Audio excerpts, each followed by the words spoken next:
ده مشروع موجود في المغرب بقاله سنين طبعا. الجامعه المغربيه تجهيز المدربين، مش تجهيز بس اللعيبه، لكن كمان بجهز معاهم المدربين، وهو بقى عندي اكتر مدرب بختاره انا حر. يعني هو انا لما يبقى عندي محمد وهبي واستبعد هداف كاس العالم التاريخي للمغرب، هل دي ما بتبقاش ثوره؟ طبعا. يوسف النصيري فين؟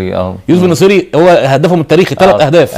يعني 3 اهداف كاس العالم، يمكن جاب في ماتش اسبانيا 2-2 في مونديال روسيا هدف، وجاب 2 في 22، واحد في كندا والتاني في البرتغال اللي كان تاريخي بعد قفزه 2 متر 78 سم على منتخب البرتغال. عبروا دور ال8 صعدوا المربع الذهبي لغايه ما خسروا مع فرنسا. صحيح. فلما يبقى لعيب بقيمه يوسف النصيري بره المنتخب ومحدش صمت تام، يبقى الناس دي بتشتغل صح. الناس دي عارفين يعني ايه مدرب وحق اصيل له القايمه، عكس اللي احنا بنشوفه هنا عندنا.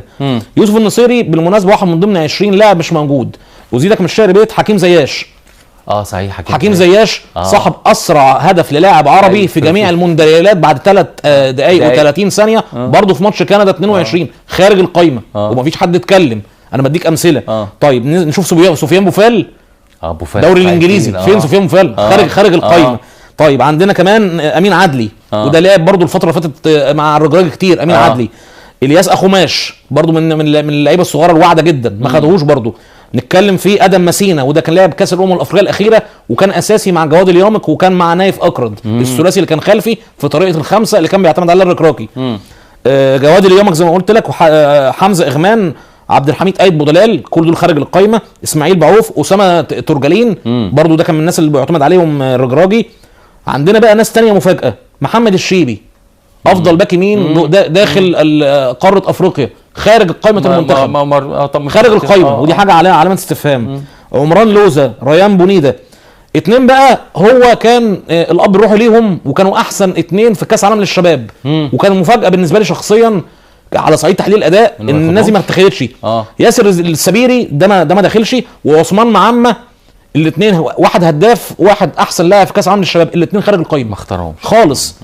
يانيس بكراوي وتوفيق بن طيب وسفيان الكرواني. قايمه من 20 لاعب كفيله انها تشكل تيم منتخب تاني لوحده، منتخب كامل على غرار منتخب المغرب للمحليين.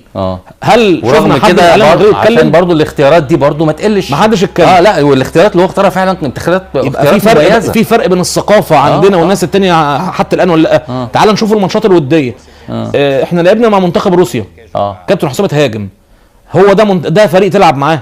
هل ده فريق وروسيا اصلا ما صعدش كاس عالم؟ طب ما تيجي نشوف المغرب بتلعب مع مين؟ المغرب بتلعب مع مدغشقر، راح تلعب في كاس عالم مع البرازيل ومع اسكتلندا ومع هايتي، وراحت لعبت ماتش ودي مع مدغشقر. طب ليه الناس ما هاجمتش الراجل او ما هاجمتش اختياراته؟ برضو لان